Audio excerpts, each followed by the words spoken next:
as being one of the best games you guys have played since she's been there. And that third quarter in particular, when they were coming back, what did you guys kind of say to yourselves to make sure that they didn't get back in the game?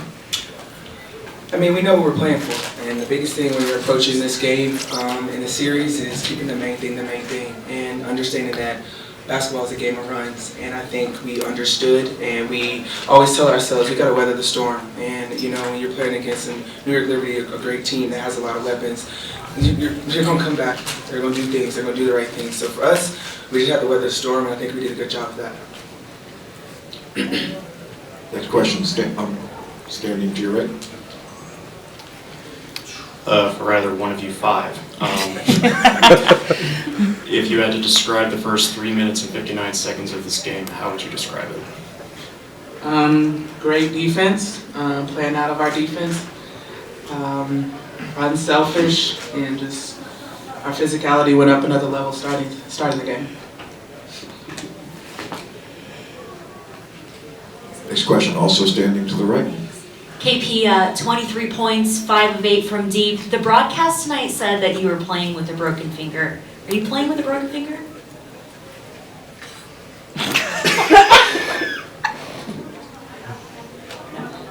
Next question. Okay.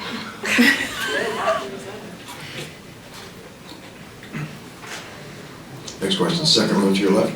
Yeah, Jackie, could you just talk about your performance so far in the finals and throughout these playoffs? It seems like you've taken your game to an even higher level. I think just coming out with an aggressive mentality, taking what the defense gives me, but I mean, at the end of the day, we're playing out of defense, and that's how I'm getting open looks. I know my teammates have a lot of faith and trust in me, and I just have to have that same confidence in myself. Next question, second row center. Kia, you do not attempt a lot of threes or hit a lot of threes. What was that like for you, especially when you hit the second one? I mean, I was pretty happy about it. I know my teammates have confidence in me, and they tell me to shoot it often. I just don't, so today I guess I just shot it. Next question, first row to your left. For any of you, you all are the first team in league history to shoot 50% from the field and 40% on threes in back-to-back finals games. What do you feel like has been working so well offensively this series, and does it kind of strike you as, do you feel the amazingness of that feat? I know for us it's an emphasis to play with each other, make each other better. So moving the ball, and then getting them in rotations, and we trust all of us to make the right read, and when whoever it is going to knock it down. We have a lot of faith in each other like that.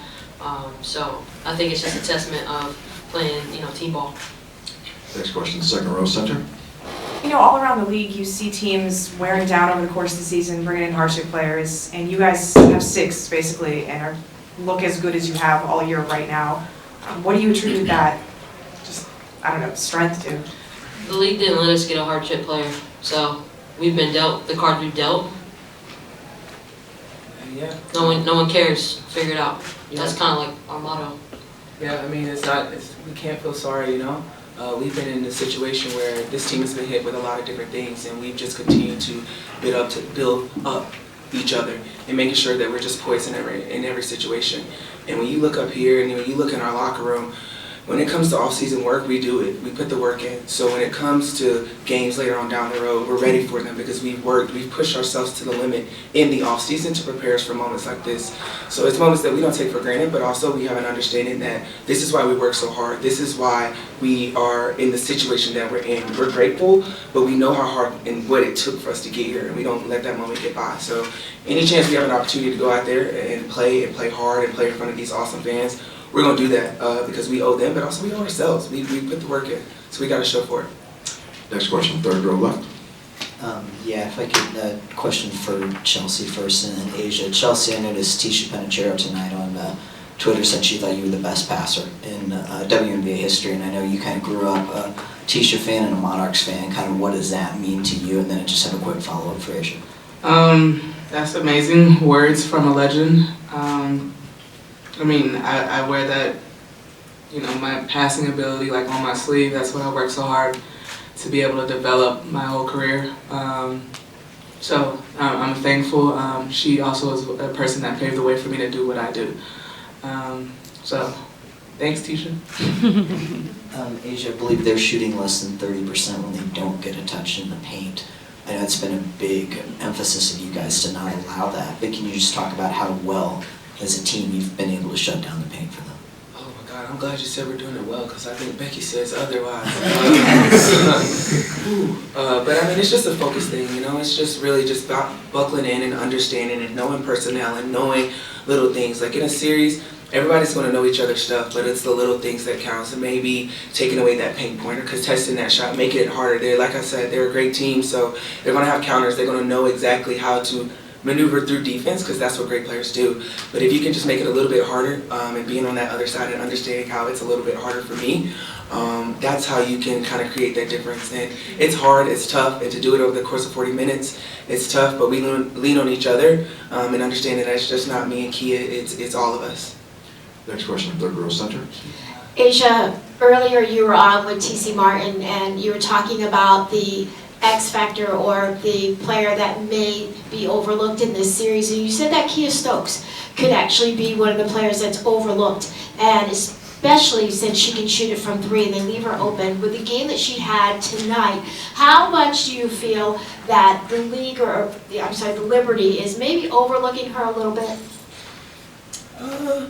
I mean, it is what it is. Kia's going to be a pro no matter what, and she does her job every single day.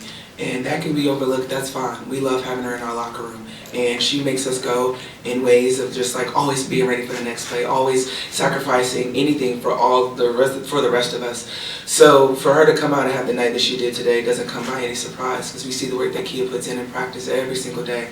And I'm just happy to play alongside of her. But yeah, they can continue to overlook Kia, sleep on her all day. We love her in our locker room, and we're going to keep her here. Next question, standing to your right. This is for anyone on the stage. 2 games, both dominating performances, second half, specifically defensive efforts in the third quarter. What do you think was the key for both games? Yeah, you ain't talk, Jack. Go ahead. I think it's our defense. And just getting stops, being locked in on the defensive end, and executing our defensive schemes. Whenever we get stops, we're able to play in transition and play basically on the play at. I'll return to Zoom. First question will come from Howard. Go ahead. Two of these, if I could, real quick.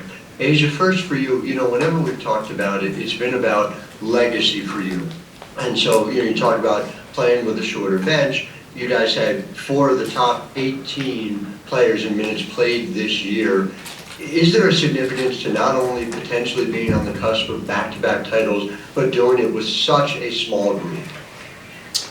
It's a blessing, and we're a group that has been together for a little while, and we've been through the highs, the lows, the roller coasters that this game brings to us, and I think it's just a beautiful thing to watch it unfold and flourish.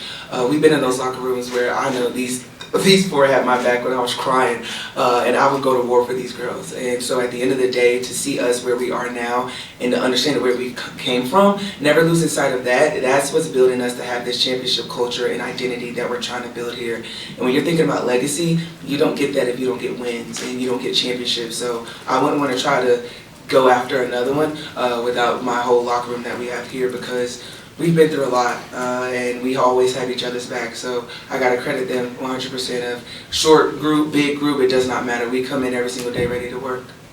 And just related to that from Kia, Kia, you've been on some really good teams. You've obviously been on, this level of team now for the last couple of years. Just take me through as a student of the game, what you see, what separates them even from some of the best teams that we've seen in recent years in this league. I think the biggest thing I've seen on any championship team I've been on is just the work ethic. Going off what Asia was saying, I see, KP, Jackie, Chelsea, Asia, our whole team is always in the gym trying to get better, trying to do things they're not good at or trying to get better. And I think as Asia being, the head of the stake of our team, she sets a tone, and I think the rest of us kind of elevate to her level in terms of, putting in the work, because having a leader that not only does what she does on the court, but pushes everyone else, I mean, you expect greatness from her, and she's expects it from us, and we just try to, live up to her level. Okay, our last question will come from Jeff. Jeff, go ahead. Yeah, for Asia, in what ways has your finals experience last year and even in 2020 kind of helped you in this series against New York? Just the mental approach. I think my first finals, I was like, oh my God, I'm here, wow, yay. And then I got swept. And then it knocked me on my ass. And then the second time I made it, I was like, okay, I'm not just having this feel of like, I'm just happy to be here. Like, yes, I'm grateful to be here. A lot of people wish they could be here, so I'm not gonna take that for granted. But it's just the mental approach and the mindset that's just switching for me. And so when it came to this series, this one's gonna be a dogfight. We all knew it was. So for me to come in and just kind of relay everything.